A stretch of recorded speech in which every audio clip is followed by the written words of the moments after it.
Hello everyone, welcome to my YouTube channel UPSC with Rashmi. History NCERT class 6 का आज हमारा chapter number 7 है। 6 chapter हम कंप्लीट कर चुके हैं। 6 चैप्टर से रिलेटेड जो भी एमसीक्यू बन सकते थे उन्हें हम एक्सप्लेनेशन सहित डिस्कस कर चुके हैं। अगर आपने वो पार्ट नहीं देखे हैं तो आप उन्हें देख सकते हैं। वीडियो को शेयर कीजिए। आज का हमारा चैप्टर है चैप्टर नंबर 7, नए प्रश्न नए विचार। इसमें हम डिस्कस करेंगे बौद्ध धर्म और जैन धर्म से रिलेटेड जो भी क्वेश्चन है उन्हें हम डिस्कस करेंगे। तो शुरू करते हैं आज का वीडियो। हमारा फर्स्ट क्वेश्चन है, बुद्ध द्वारा पहली बार उपदेश देने की महत्वपूर्ण घटना की स्मृति में कहाँ एक स्तूप का निर्माण किया गया था। यानी गौतम बुद्ध ने जो अपना उपदेश दिया था, अपना प्रथम उपदेश दिया था, उस महत्वपूर्ण घटना की याद में कहाँ पर एक स्तूप का निर्माण किया गया था। तो कहाँ किया गया होगा? ऑब्वियसली वही किया गया होगा जहाँ उन्होंने पहली बार उपदेश दिया था। ऑप्शन है A Sanchi, option B Sarnath, option C Bharhut और ऑप्शन डी अमरावती। इसका सही आंसर होगा option number B Sarnath. Gautam Buddha के द्वारा पहली बार उपदेश देने की महत्वपूर्ण घटना की स्मृति में एक स्तूप का निर्माण किया गया था सारनाथ में, क्योंकि सारनाथ में ही बुद्ध के द्वारा अपना प्रथम उपदेश दिया गया था। एक्सप्लेनेशन है इसकी। बुद्ध का जन्म यानी कि गौतम बुद्ध का जन्म लगभग 2500 वर्ष पूर्व हुआ था। कब हुआ था? एग्जैक्ट डेट है। गौतम बुद्ध का जन्म 563 ईसा पूर्व हुआ था, यानी बीसी। गौतम बुद्ध का जन्म 563 ईसा पूर्व हुआ था, लगभग 2500 वर्ष पूर्व। और गौतम बुद्ध शाक्य गण से संबंधित थे, ध्यान रखिएगा। गौतम बुद्ध शाक्य गण के एक क्षत्रिय राजकुमार थे। गौतम बुद्ध को बोधगया में, यानी कि जो बिहार में है बोधगया, वहां पर पीपल के वृक्ष के नीचे ज्ञान प्राप्त हुआ था। और वाराणसी के निकट स्थित सारनाथ में सर्वप्रथम बुद्ध के द्वारा उपदेश दिया गया था। इसी घटना की स्मृति में यह स्तूप का निर्माण हुआ। बुद्ध ने अपनी शिक्षा सामान्य लोगों को प्राकृत भाषा में दी थी। ध्यान रखिएगा, गौतम बुद्ध के द्वारा जो लोगों को शिक्षा दी गई थी वो लोगों की प्राकृत भाषा में दी गई थी, ताकि लोग उसे आसानी से समझ सके, क्योंकि उस समय आम बोलचाल की जो भाषा थी वो थी प्राकृत भाषा। परंतु बौद्ध धर्म का जो लेखन कार्य हुआ है वो सामान्यतः पाली भाषा में हुआ है। ये आप ध्यान रखिएगा, कंफ्यूज मत होइएगा। लोगों को जो शिक्षा दी गई थी वो प्राकृत भाषा में दी गई थी, क्योंकि आम बोलचाल की भाषा ही प्राकृत थी। लेकिन बौद्ध धर्म का जो लेखन कार्य का काम है वो पाली भाषा में हुआ है। बौद्ध ग्रंथ पाली भाषा में ही लिखे हुए हैं। और बुद्ध की मृत्यु कुशीनारा में हुई थी, ये भी आप पॉइंट ध्यान रखिएगा। गौतम बुद्ध की मृत्यु कुशीनारा में हुई थी। नेक्स्ट क्वेश्चन है हमारा, बुद्ध की शिक्षाओं के संदर्भ में निम्नलिखित कथनों पर विचार कीजिए। कथन 1 है, बुद्ध ने दुख का कारण तृष्णा यानी कि लालसा को बताया है। तो कथन 1 हमारा बिल्कुल सही है। गौतम बुद्ध ने कहा है कि जो हमारे दुख का कारण है वो है तृष्णा यानी कि लालसा। कथन नंबर 2 है, उन्होंने कहा कि आत्म संयम अपनाकर मनुष्य तृष्णा से मुक्ति पा सकता है। तो कथन 2 भी हमारा बिल्कुल सही है। गौतम बुद्ध ने ये कहा है कि अगर आपको अपने दुख से मुक्ति पानी है तो हम आत्म संयम अपनाकर अपनी तृष्णा से मुक्ति पा सकते हैं। तो हमारा सही आंसर होगा, दोनों ही कथन बिल्कुल सही हैं, यानी कि ऑप्शन नंबर सी हमारा सही आंसर है। बुद्ध ने दुख का कारण तृष्णा यानी कि लालसा को बताया और उन्होंने कहा कि हम आत्म संयम अपनाकर तृष्णा से मुक्ति पा सकते हैं। इसके एक्सप्लेनेशन है, दोनों ही कथन सही हैं। बुद्ध ने जीवन में दुख का कारण तृष्णा यानी कि लालसा को बताया और उन्होंने आत्म संयम का मार्ग बताकर तृष्णा से मुक्ति का उपाय बताया। नेक्स्ट क्वेश्चन है हमारा, निम्नलिखित में से कौन सा या कौन से कथन जैन सिद्धांत के अनुरूप है। हमें बताना है कि इनमें से कौन से कथन जैन सिद्धांत से रिलेटेड है। कथन नंबर 1 है, अहिंसा का पालन करना चाहिए। तो कथन 1 हमारा बिल्कुल सही है। जैन धर्म अहिंसा पर बहुत अधिक बल देता है। जैन धर्म में अहिंसा का पालन करना चाहिए, ये प्रावधान है। कथन नंबर 2 है, किसी जीव को ना तो कष्ट देना चाहिए और ना ही उसकी हत्या करनी चाहिए, क्योंकि जैन धर्म ऐसा मानता है कि प्रत्येक जीव जीना चाहता है, प्रत्येक जीव के लिए जीवन प्रिय है। इसीलिए कथन 2 भी हमारा बिल्कुल सही है कि जैन धर्म के सिद्धांतों के अनुरूप अहिंसा का पालन करना चाहिए, किसी जीव को ना तो कष्ट देना चाहिए और ना ही उसकी हत्या करनी चाहिए। हमारा सही आंसर होगा ऑप्शन नंबर सी, दोनों ही कथन बिल्कुल सही हैं। ये इसकी एक्सप्लेनेशन है। जैन शब्द जो है वो जिन शब्द से निकला है, जिसका अर्थ होता है विजेता। जैन शब्द का अर्थ होता है विजेता। महावीर स्वामी जो कि जैन धर्म के 24वें तीर्थंकर थे, महावीर स्वामी ने कहा था कि सभी जीव जीना चाहते हैं, सभी के लिए जीवन प्रिय है। महावीर स्वामी का जन्म भी लगभग 2500 वर्ष पूर्व हुआ था और महावीर स्वामी वज्जी संघ के लिच्छवी कुल के क्षत्रिय राजकुमार थे। ध्यान रखिएगा, महावीर स्वामी वज्जी संघ के लिच्छवी कुल के से संबंधित थे। महावीर स्वामी ने 30 वर्ष की उम्र में अपना घर छोड़ दिया था और जंगल में रहने लगे और 12 वर्षों की कठिन और एकाकी तपस्या के बाद उन्हें ज्ञान प्राप्त हुआ था। तो ये पॉइंट आप ध्यान रखिएगा जैन धर्म के बारे में।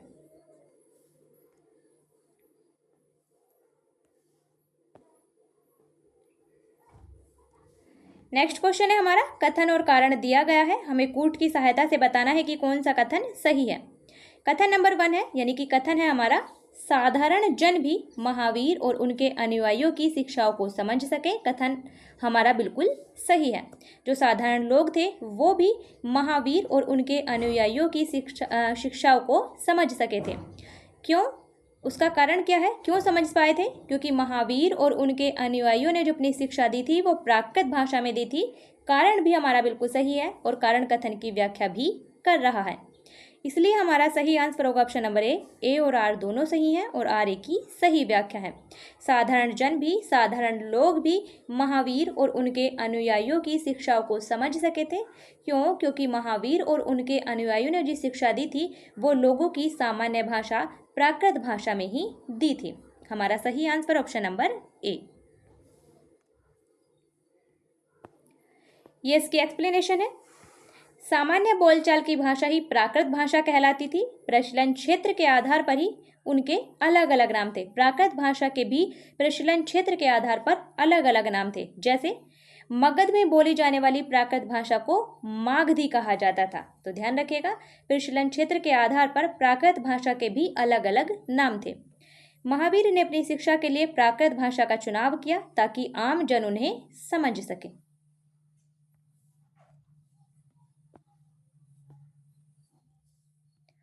नेक्स्ट क्वेश्चन है, निम्नलिखित में से कौन सा या कौन से कथन बौद्ध संघ के संदर्भ में सही है। कथन नंबर 1 है, संघ भिक्षु भिक्षुणियों का एक संगठन था। तो कथन हमारा बिल्कुल सही है। कथन 1 बिल्कुल सही है कि जो संघ होता था वो भिक्षु भिक्षुणियों का एक संगठन था। कथन नंबर 2 है, संघ में रहने वाले बौद्ध भिक्षुओं के लिए बनाए गए नियम विनय पिटक में मिलते हैं। तो कथन 2 भी हमारा बिल्कुल सही है।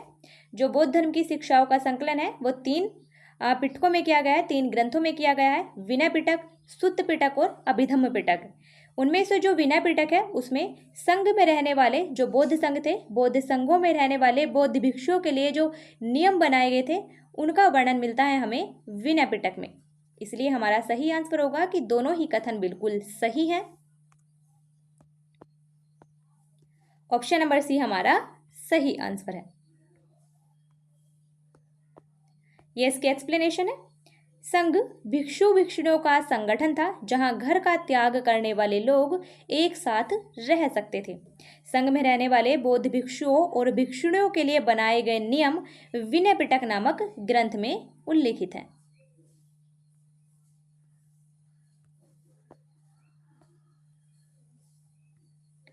नेक्स्ट क्वेश्चन है, निम्नलिखित में से कौन सा कथन बौद्ध संघ के संदर्भ में सही है, सही नहीं है। हमें बताना है कि कौन सा कथन बौद्ध संघ के संदर्भ में सही नहीं है। क्वेश्चन को ध्यान से पढ़िएगा, कहीं आप गलत ना कर जाएं। ऑप्शन है ए, संघ के पुरुषों और स्त्रियों के रहने के लिए अलग अलग व्यवस्था थी। तो ऑप्शन ए हमारा बिल्कुल सही है। बौद्ध संघ में पुरुषों और स्त्रियों के रहने के लिए अलग अलग व्यवस्था थी। ऑप्शन बी है, सभी व्यक्ति संघ में प्रवेश ले सकते थे। कथन बी भी हमारा बिल्कुल सही है, सभी व्यक्ति बौद्ध संघ में प्रवेश ले सकते थे। ऑप्शन सी है, संघ में प्रवेश के लिए बच्चों को अपने माता पिता से अनुमति लेनी होती थी। तो ऑप्शन सी भी हमारा बिल्कुल सही है। अगर कोई बच्चा बौद्ध संघ में प्रवेश लेना चाहता था तो उसे अपने माता पिता से अनुमति लेनी होती थी।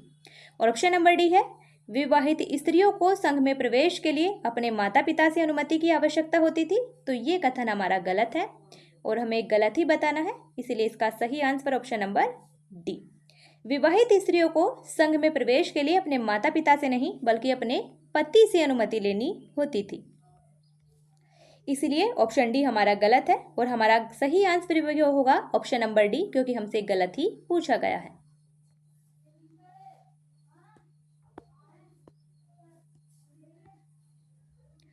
एक्सप्लेनेशन है इसकी। विनय पिटक से पता चलता है कि संघ में सभी व्यक्ति प्रवेश ले सकते थे। पुरुषों और स्त्रियों के रहने के लिए अलग अलग व्यवस्था थी। संघ में प्रवेश के लिए बच्चों को अपने माता पिता से, दासों को अपने स्वामियों से, राज्यकर्मियों को अपने राजा से और कर्जदारों को अपने देनदारों से अनुमति लेनी होती थी। विवाहित स्त्री को संघ में प्रवेश के लिए अपने पति से अनुमति लेना आवश्यक था।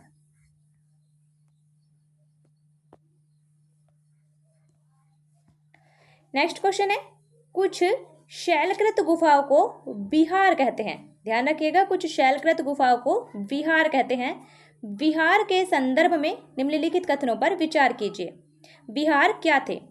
कथन नंबर 1 है, विहार बौद्ध भिक्षुओं और भिक्षुणों की शरण स्थली थी जो कि बाद में निवास स्थल में बदल गया। कथन 1 हमारा बिल्कुल सही है।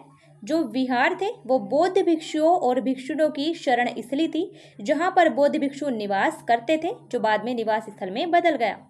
कथन नंबर 2 है, प्राय किसी धनी व्यापारी, राजा अथवा भूस्वामी के द्वारा दान में दी गई भूमि पर ही विहार का निर्माण होता था। तो कथन 2 भी हमारा बिल्कुल सही है। किसी धनी व्यापारी के द्वारा, किसी राजा के द्वारा या फिर भूस्वामी के द्वारा दान में दी गई भूमि पर ही विहार का निर्माण होता था। हमारा सही आंसर है, दोनों ही कथन बिल्कुल सही है, यानी कि ऑप्शन नंबर सी हमारा सही आंसर है।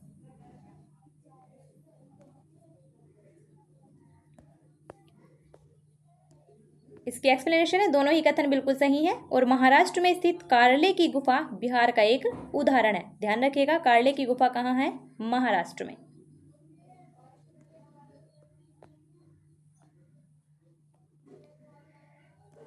नेक्स्ट क्वेश्चन है, सूची 1 को सूची 2 से मिलाना है। एक तरफ है आश्रम व्यवस्था और दूसरी तरफ है उनका उद्देश्य। 1 है हमारा ब्रह्मचर्य, यानी ए है ब्रह्मचर्य आश्रम व्यवस्था। ब्रह्मचर्य आश्रम व्यवस्था में क्या किया गया था? सादा जीवन बिताकर वेदों का अध्ययन करना होता था। जीवन को 4 आश्रम व्यवस्था में बांटा गया था, 4 चरणों में बांटा गया था, ब्रह्मचर्य, गृहस्थ, वानप्रस्थ और संन्यास। इनमें से ब्रह्मचर्य जो आश्रम व्यवस्था थी, जो जीवन का ब्रह्मचर्य चरण था, उसमें सादा जीवन बिताकर वेदों का अध्ययन करना होता था, इसलिए ए का है हमारा 4। बी है हमारा गृहस्थ। गृहस्थ का मतलब होता था विवाह करके गृहस्थ के रूप में रहना, यानी बी का है हमारा 1। सी है वानप्रस्थ। वानप्रस्थ का मतलब था वानप्रस्थ आश्रम में हमें क्या करना होता था? जंगल में रहकर साधना करनी होती थी, तो सी का है हमारा 2। और डी है संन्यास। संन्यास मतलब अंत में सब कुछ त्याग कर सन्यासी बन जाना, डी का है हमारा 3। हमारा सही आंसर है 4, 1, 2, 3, यानी कि ऑप्शन नंबर बी हमारा सही आंसर है। ब्रह्मचर्य आश्रम व्यवस्था में सादा जीवन बिताकर वेदों का अध्ययन करना होता था। गृहस्थ में विवाह करके गृहस्थ के रूप में रहना होता था। वानप्रस्थ में जंगल में रहकर साधना करनी होती थी और संन्यास में सब कुछ त्याग कर सन्यासी बन जाना होता था। और प्रत्येक आश्रम की जो अवधि थी वो थी 25 वर्ष। 25-25 वर्ष के ये 4 आश्रम थे, तो ये ध्यान रखिएगा। ये इसकी एक्सप्लेनेशन है। आश्रम व्यवस्था के अंतर्गत 4 आश्रमों की व्यवस्था की गई थी, ब्रह्मचर्य, गृहस्थ, वानप्रस्थ और संन्यास। ब्रह्मचर्य के अंतर्गत ब्राह्मण, क्षत्रिय और वैश्य से अपेक्षा की जाती थी कि वे इस चरण के दौरान सादा जीवन बिताकर वेदों का अध्ययन करेंगे, क्योंकि शूद्रों को और महिलाओं को वेदों के अध्ययन का अधिकार नहीं था। गृहस्थ आश्रम के अंतर्गत उन्हें विवाह करके एक गृहस्थ के रूप में रहना होता था। वानप्रस्थ के अंतर्गत उन्हें जंगल में रहकर साधना करनी थी और अंततः उन्हें सब कुछ त्याग कर सन्यासी बन जाना था।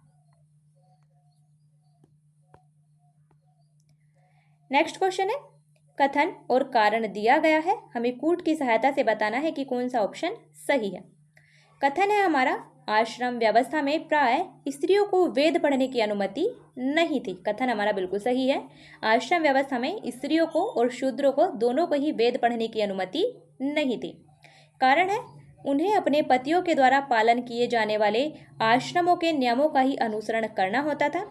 कारण हमारा कथन के रूप में बिल्कुल सही है, क्योंकि स्त्रियों को अपने पति के द्वारा पालन किए जाने वाले आश्रम के नियमों का ही अनुसरण करना होता था। दोनों सही हैं, लेकिन आर ए की सही व्याख्या नहीं कर रहा है, इसलिए हमारा सही आंसर होगा ऑप्शन नंबर बी। ए और आर दोनों सही हैं, परंतु आर ए की सही व्याख्या नहीं है। एक्सप्लेनेशन है इसकी।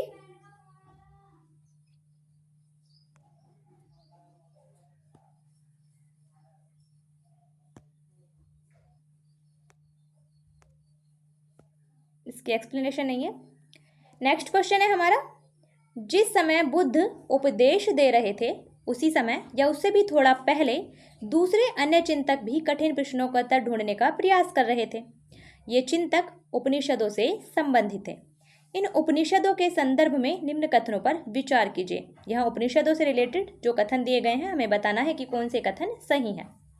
कथन 1 है हमारा, उपनिषद उत्तर वैदिक ग्रंथों का हिस्सा थे। हमने कल भी देखा था कि उपनिषद उत्तर वैदिक ग्रंथों का हिस्सा थे, इसलिए कथन 1 हमारा बिल्कुल सही है।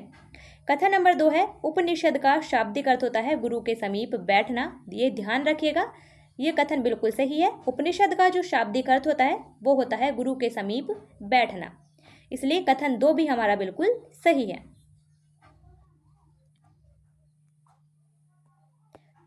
कथन नंबर 3 है, इन ग्रंथों में यानी कि उपनिषदों में क्या है, इन ग्रंथों में अध्यापकों और विद्यार्थियों के बीच बातचीत का संकलन किया गया है। तो कथन 3 भी हमारा बिल्कुल सही है। उपनिषदों में अध्यापकों और विद्यार्थियों के बीच जो बातचीत होती थी उसका संकलन किया गया है। हमारा सही आंसर होगा, तीनों ही कथन बिल्कुल सही है, यानी कि ऑप्शन नंबर डी हमारा सही आंसर है। एक्सप्लेनेशन है इसकी। उपनिषद उत्तर वैदिक ग्रंथों का हिस्सा है। इसका शाब्दिक अर्थ है गुरु के समीप बैठना। इन ग्रंथों में अध्यापकों और विद्यार्थियों के बीच बातचीत का संकलन किया गया है और प्रायः ये विचार सामान्य वार्तालाप के रूप में प्रस्तुत किए गए हैं। इन चिंतकों में अधिकांश का यह मानना था कि इस विश्व में कुछ तो ऐसा है जो कि स्थायी है और मृत्यु के बाद भी बचा रहता है। उन्होंने इसका वर्णन किया आत्मा तथा ब्रह्म यानी कि सार्वभौम आत्मा के रूप में उन्होंने इसका वर्णन किया और वे मानते थे कि अंततः आत्मा और ब्रह्म एक ही है।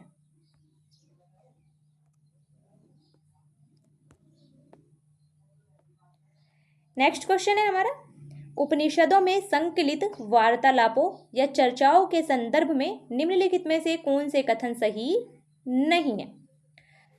ऑप्शन ए है हमारा, इन चर्चाओं में भाग लेने वाले अधिकांश पुरुष ब्राह्मण तथा राजा होते थे। तो ऑप्शन ए हमारा बिल्कुल सही है।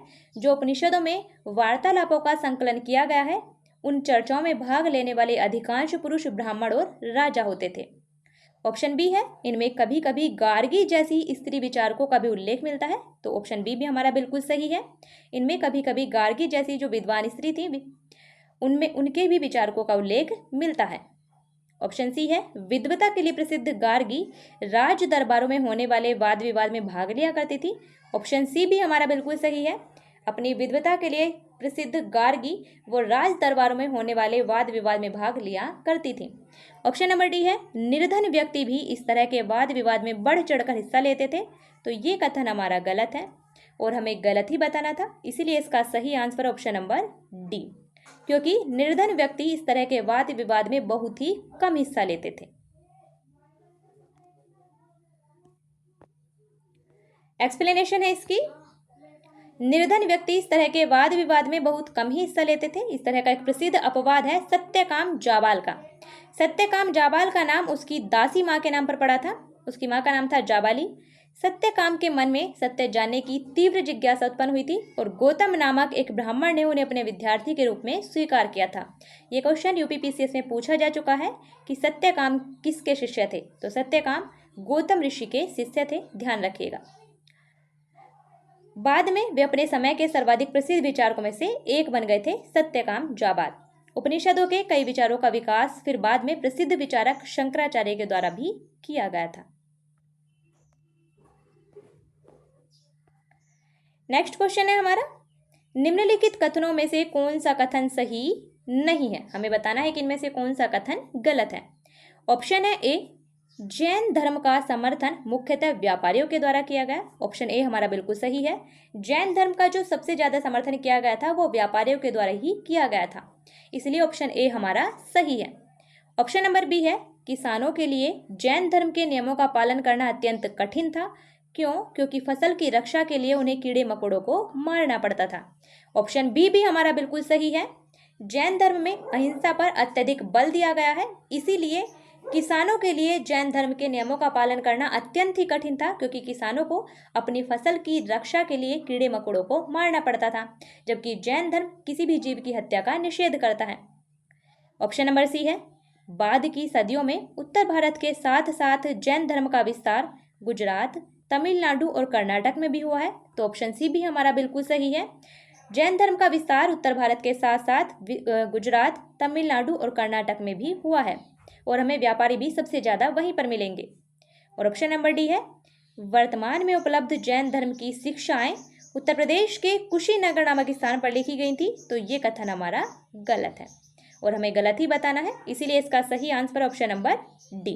क्योंकि वर्तमान में उपलब्ध जो जैन धर्म की शिक्षाएं हैं वो गुजरात के वल्लभी नामक स्थान पर लिखी गई थी, ना कि कुशीनगर में। वो गुजरात के वल्लभी नामक स्थान पर लिखी गई थी। ये इसकी एक्सप्लेनेशन है। जैन धर्म में की वर्तमान में उपलब्ध शिक्षाओं का लेखन लगभग 1500 वर्ष पूर्व गुजरात के वल्लभी नामक स्थान पर हुआ था। नेक्स्ट क्वेश्चन है हमारा, जैन नाम से जाने गए महावीर के अनुयायियों के संदर्भ में निम्नलिखित कथनों पर विचार कीजिए। महावीर के अनुयायियों को जैन कहा जाता था, उनसे रिलेटेड 3 कथन है, हमें बताना है कि इनमें से कौन सा कथन सही है। कथन नंबर 1 है, उन्हें भोजन के लिए भिक्षा मांग कर सादा जीवन बिताना होता था, तो कथन 1 हमारा बिल्कुल सही है। जैन अनुयायियों को अपने भोजन के लिए भिक्षा मांग कर सादा जीवन बिताना होता था। कथन नंबर 2 है, उन्हें पूरी तरह ईमानदारी से रहने और चोरी न करने की सख्त हिदायत थी, तो कथन 2 भी हमारा बिल्कुल सही है। जैन अनुयायी पूरी तरह से ईमानदार होते थे, उन्हें पूरी तरह से ईमानदारी से रहने की और चोरी न करने की हिदायत दी जाती थी। कथन नंबर 3 है, उन्हें ब्रह्मचर्य का पालन करना होता था और पुरुषों को वस्त्रों सहित सब कुछ त्याग देना पड़ता था। कथन 3 भी हमारा बिल्कुल सही है। जैन धर्म में जैन अनुयायियों को ब्रह्मचर्य का पालन करना होता था और पुरुषों को वस्त्रों सहित सब कुछ त्याग देना होता था, इसलिए हमारा सही आंसर है। तीनों ही कथन बिल्कुल सही हैं, यानी कि ऑप्शन नंबर डी हमारा सही आंसर है। और इतने कठोर नियमों के कारण ही कुछ लोग जैन धर्म को नहीं अपना पाए।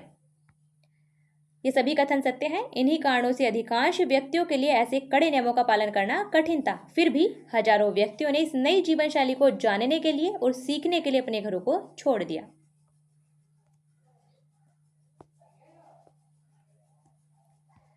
नेक्स्ट क्वेश्चन है, बुद्ध और जैन के युग में ही कुछ अन्य विद्वान भी खोज कर रहे थे। उन्हीं प्रसिद्ध विद्वानों में से एक विद्वान थे पाणिनि। जिस समय जैन और बौद्ध अब मैं खोज कर रहे थे, ज्ञान की खोज कर रहे थे, उसी समय कुछ प्रसिद्ध विद्वान भी खोज कर रहे थे, जिनमें से एक विद्वान थे पाणिनि। उन्होंने एक महत्वपूर्ण रचना लिखी थी। संस्कृत भाषा की यह रचना संबंधित है, किससे संबंधित है? ऑप्शन है ए भूगोल से, ऑप्शन बी खगोल से, ऑप्शन सी आयुर्वेद से और ऑप्शन डी व्याकरण से। इसका सही आंसर ऑप्शन नंबर डी व्याकरण से। पाणिनि की जो रचना है संस्कृत भाषा में, यह व्याकरण से संबंधित है, इसलिए इसे ध्यान रखिएगा। ये इसकी एक्सप्लेनेशन है। बुद्ध और जैन के युग में ही पाणिनि ने स्वरों और व्यंजनों को विशेष क्रम में रखकर सूत्र बनाए, जो कि बीज गणित के सूत्रों से काफी मिलते जुलते थे। इन सूत्रों का उपयोग करके उन्होंने संस्कृत भाषा के प्रयोगों के नियम लघु सूत्रों के रूप में लिखे और अष्टाध्यायी, पाणिनि अष्टाध्यायी के रचयिता है पाणिनि, ये क्वेश्चन पूछा जा चुका है। अष्टाध्यायी के रचयिता है पाणिनि, ध्यान रखिएगा। उन्होंने अष्टाध्यायी नामक पुस्तक की रचना की, जो कि व्याकरण से संबंधित है। तो अष्टाध्यायी पुस्तक के लेखक हैं पाणिनि, जो कि व्याकरण से संबंधित है।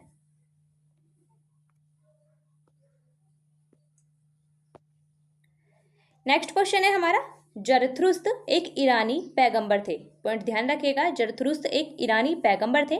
उनकी शिक्षाओं के संदर्भ में निम्नलिखित में से कौन से कथन सही हैं? कथन नंबर 1 है, जरथुस्त्र की शिक्षाओं का संकलन जैन अवस्था नामक ग्रंथ में मिलता है, तो कथन 1 हमारा बिल्कुल सही है।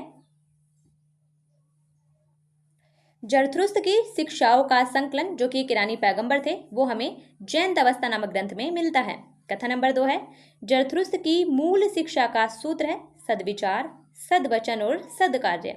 कथन 2 भी हमारा बिल्कुल सही है। जरथुस्त्र जो एक ईरानी पैगंबर थे, उनकी मूल शिक्षा का सूत्र था सद्विचार, सद्वचन और सद्कार्य। हमारा सही आंसर होगा, दोनों ही कथन बिल्कुल सही हैं, यानी कि ऑप्शन नंबर सी हमारा सही आंसर है। ये इसकी एक्सप्लेनेशन है। जरथुस्त्र एक ईरानी पैगंबर थे। उनकी शिक्षाओं का संकलन जैन दवस्ता नामक ग्रंथ में मिलता है और जैन दवस्ता की भाषा तथा इसमें वर्णित रीति रिवाज वेदों की भाषा और रीति रिवाजों से काफी मिलते जुलते हैं। जरथुस्त्र की मूल शिक्षा का सूत्र है सद्विचार, सद्वचन तथा सद्कार्य, अर्थात हे ईश्वर, बल, सत्य प्रधानता और सद्विचार प्रदान कीजिए जिनके जरिए हम शांति बना सकें। 1000 से अधिक वर्ष तक जरथुस्त्रवाद ईरान का एक प्रमुख धर्म रहा था और बाद में कुछ जरथुस्त्रवादी ईरान से आकर गुजरात और महाराष्ट्र के तटीय नगरों में बस गए थे और वे लोग ही आज के पारसियों के पूर्वज हैं। तो ये पॉइंट आप ध्यान रखिएगा। ये क्वेश्चन भी पूछा जा चुका है कि जिस प्रकार से वेदों का संबंध भारत से है, उसी प्रकार जरथुस्त्र का संबंध यानी जैन दवस्ता का संबंध कहाँ से है। जो जैन दवस्ता ग्रंथ है उसका संबंध कहाँ से है, तो वो है ईरान से। नेक्स्ट क्वेश्चन है हमारा, जातक कथाओं का संकलन निम्नलिखित में से किसके द्वारा किया गया था। ऑप्शन है ए जैन अनुयायियों के द्वारा, ऑप्शन बी बौद्ध अनुयायियों के द्वारा, ऑप्शन सी विदेशी यात्रियों के द्वारा और ऑप्शन डी दरबारी कवियों के द्वारा। इसका सही आंसर ऑप्शन नंबर बी बौद्ध अनुयायियों के द्वारा। जातक कथाओं का संकलन बौद्ध अनुयायियों के द्वारा किया गया था। एक्सप्लेनेशन है इसकी, जातक कथाएं वे कहानियां हैं जो कि आम लोगों में प्रचलित थी और इनका संकलन बौद्ध भिक्षुओं के द्वारा किया गया था। जातक कथाओं में बुद्ध के पूर्व जन्मों की कहानियां हैं ऐसा माना जाता है। तो ये था हमारा आज का वीडियो जिसमें हमने हिस्ट्री क्लास 6 एनसीईआरटी का चैप्टर नंबर 7 पूरी तरह से डिस्कस किया है, जिसमें हमने जैन धर्म और बौद्ध धर्म से रिलेटेड क्वेश्चन डिस्कस किए हैं। अगर आपने पहले पार्ट नहीं देखे हैं तो आप देख सकते हैं। वीडियो को शेयर कीजिए, लाइक कीजिए। आपका जो भी डाउट हो, जो भी क्वेश्चन हो, आप कमेंट बॉक्स में लिख सकते हैं। फिर मिलते हैं नेक्स्ट वीडियो में, तब तक के लिए बेस्ट ऑफ लक।